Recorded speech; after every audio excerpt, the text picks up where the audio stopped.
asked me to explain the 5 items that I wouldn't be without when going out on a match or pleasure session. I'm going to start with the most obvious of those, and that would be pole rigs. So going to a pleasure session without pole rigs, you can get away with it, but in a lot of these situations you've not got that much time, or you're wanting to get fishing as soon as you get to the venue. So getting to the venue, having those rigs already set up, knowing what sort of rigs you're going to need is vitally important, especially in a match situation. The worst thing that you can do is get to your peg and have to try and tie a rig up before the all-in. Sometimes this can only be 30 minutes from the draw to the time that you've got to be in and the match starts. So for myself, I always have at least a couple of trays of rigs tied up, ranging from, well, every eventuality basically. For example, it may be light silver rigs, shallow rigs, deep rigs, that sort of thing. So I'll always have everything set up that I know I'm generally going to need throughout a pleasure session, and that little bit more just in case of tangles, anything like that, or I draw a peg that I've never been on before and it is just something different. So I've got something in my box, I know I can just get out and I'm ready to go. I'm not having to worry about tying rigs up on the bank. So number 1 would be pole rigs. Number 2 to go with that would be making sure that you've got the adequate hook lengths in place as well. So you've spent the time at home tying them up, or if you do prefer to buy ready tied hook lengths, that is an option as well. For myself, I prefer to tie them myself just because I know the lines I like and also the types of hooks. So for example, I'll use this sort of hook length box. Anything this particular hook length box, I've got others tied up for other types of things, method feeder fishing, that sort of thing. But for my pole rigs, anything there from an 08 right up to an 016, hundreds of different types of hooks. So for example, gamma greens there, B911s just being a couple of my sort of favourite patterns. It just means there I can get to the venue again. It may be that my pole rigs are tied to one sort of strength of line. My hook lengths I can drop right down to, like I mentioned there, so an 08 hook length, or anything right up to an 016.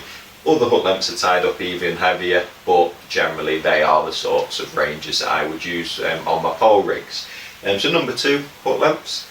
Number 3 is just those little things that you need throughout a match.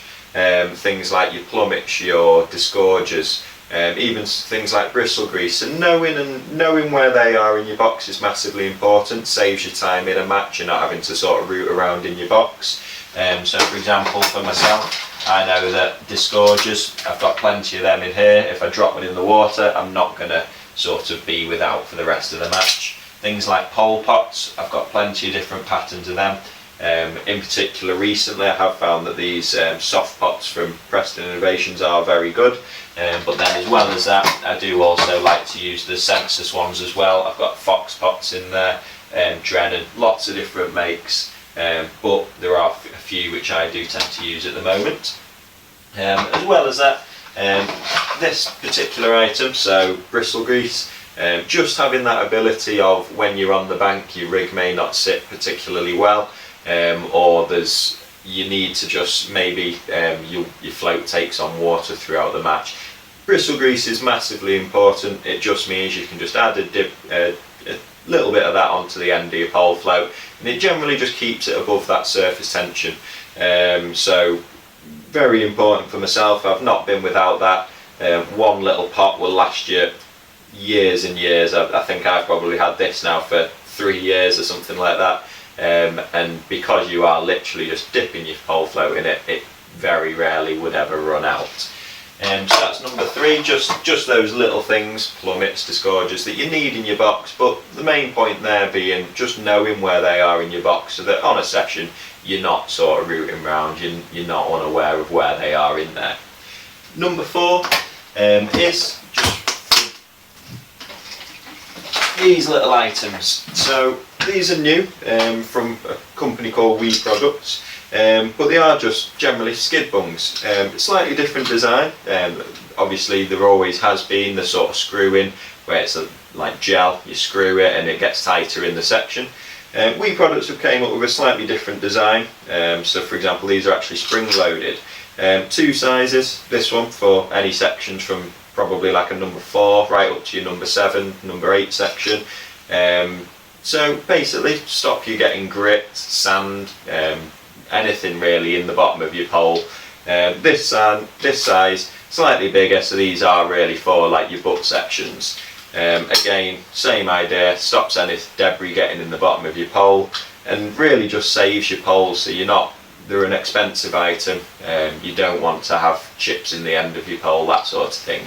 So these things are really important. The reason I like these ones in particular is just the ease of getting them in and out. So you don't want to have to unscrew, take one out, then next section, screw it back in again. With these, they literally clip in, slide all the way to the end of your pole, and then you can just pull them out and they just clip out, as easy as that. Final thing, so number 5 is a pole sock. So reason this one's came to mind at the moment is, as we all know, it has been extremely windy of late. So having this is massively important when you've got your poles back on your rollers. Just having this as a third point really, if you've got 2 rollers behind you, to keep your pole in place. It's not going to go anywhere, it's your pole's in there, hits the side, and that's about as far as it's going to go really. As well as that, when you're you're fishing, you need to be quick and efficient. You know that your pole's right next to you, you know that it's in here, and you're ready to go. You can just pull it out and you're ready to go. Other alternatives are things like tulip grips, but again, for myself, the pole sock is just far superior in terms of protecting your pole and just keeping it nice and safe, and just a very good item to have with you at all times. So they're my 5 items.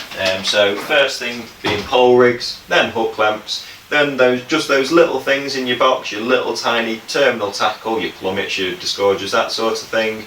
Number 4, skid bung, just to save your pole. Obviously a very expensive item, you don't want that sort of chipping or breaking. Number 5, pole sock. So very simple, 5 items that I wouldn't be without when going out on the bank.